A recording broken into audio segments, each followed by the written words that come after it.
খেলাফত শেষ হওয়ার পরে রাজতন্ত্র কায়েম হয়েছে, যেটা 1400 বছর ধরে ইসলামী খেলাফত ছিল। সেই রাজতন্ত্রকে তারা বিভিন্নভাবে স্লো পয়জনিং করে রাজতন্ত্রকে বাদ দিয়ে দিয়েছে। মধ্যপ্রাচ্যের সকল দেশকে, এই যে আবুধাবি, দুবাই, কাতার, বাহরাইন, সবগুলো একসঙ্গে ছিল, সবগুলো ভাগ করছে আর তেল কিনছে, ভাগ করছে আর তেল কিনছে, ভাগ করছে আর তেল কিনছে, ডিভাইড অ্যান্ড রুল, সবাইকে আলাদা করে দিচ্ছে, রাজতন্ত্রকে ভাগ করে দিচ্ছে।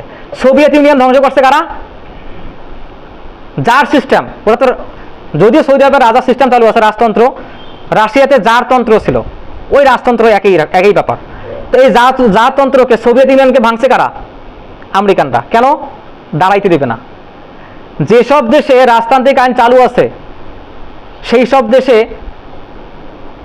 সব দেশ গণতান্ত্রিক সিস্টেম দেশের দাঁড়িয়ে আছে তার চেয়ে বেশি স্থিতিশীল।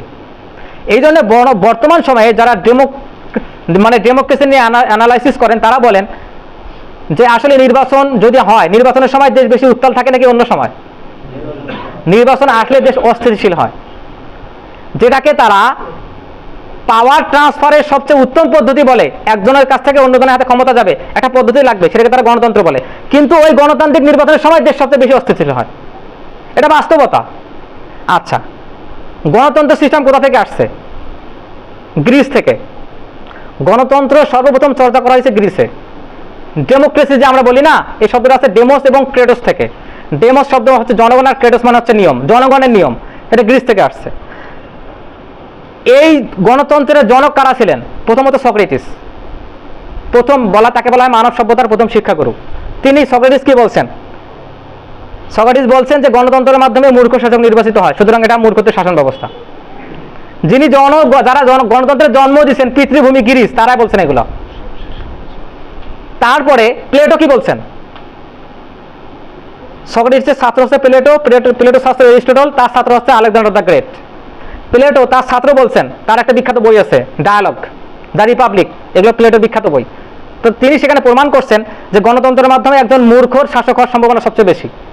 এজন্যই তিনি গণতন্ত্রকে মূর্খদের শাসন ব্যবস্থা বলছেন। প্লেটো, সক্রেটিস এই কথা বলে গেছেন।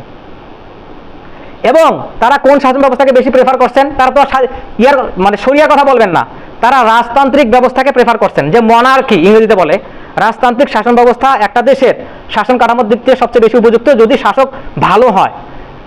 আচ্ছা, একটা সাধারণ ঘরের ছেলে বেশি অভিজাত হবে নাকি শাসকের ছেলে বেশি অভিজাত হবে? কে বেশি মডেস্ট হবে, আচরণে ভদ্রতার দিক থেকে কে বেশি এগিয়ে থাকবে, রাজার ছেলে নাকি সাধারণ ঘরের ছেলে? রাজার ছেলে। তার মানে একটা অভিজাত ঘরের সন্তান যদি রাজা হয়, সেখান থেকে একটা দেশের শাসন ব্যবস্থা বেশি স্থিতিশীল হওয়ার সম্ভাবনা বেশি একটা গণতান্ত্রিক নির্বাচনের চেয়ে।